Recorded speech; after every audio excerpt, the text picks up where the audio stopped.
Our political insiders, Tony May and Charlie Giroux, join us here in the studio. Guys, thanks for being here. Always good to be here. Good to see you. Got a big weekend coming up politically in New York. The PA Society weekend starts on Thursday.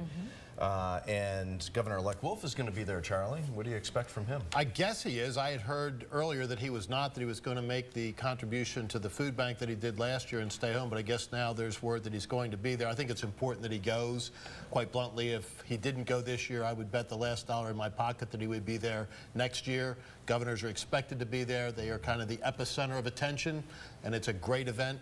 Tony and I will form up the royal couple this weekend. Oh, the royal couple for this event. All right. Well, I'm glad I heard that because now I know how to, I'll have to dress special. Of course, you got to dress for it, Something certainly. a little bouffant-y.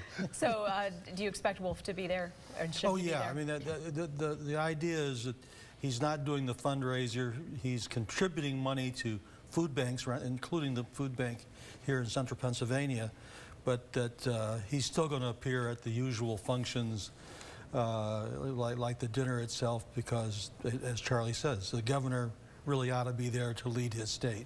Yeah, you think some of the chit-chat might revolve around the $2 billion deficit and who's to blame? Wolf is going to blame Corbett.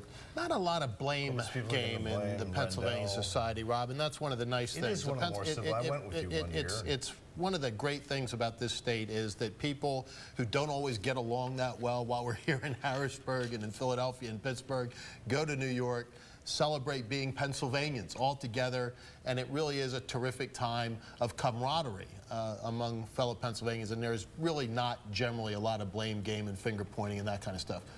And I think that the real effort that Governor-elect Wolf was trying to make this past week was to point out that he was inheriting a deficit that's sort of, well, they call it a structural deficit for a reason. It's built in to the budget, and unless you raise new income from new sources or cut the bejesus out of the budget to the point that people will really begin to complain. We've fought for the last year over did we increase or decrease education spending. Well, if we decrease education spending, it'll really hurt people, taxpayers across the state.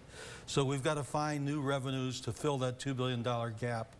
And starting the next year off with a good attitude on both sides of the political aisle will be a good thing.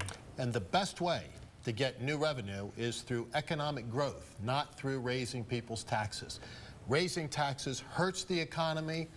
Economic growth and policies that promote it help the economy.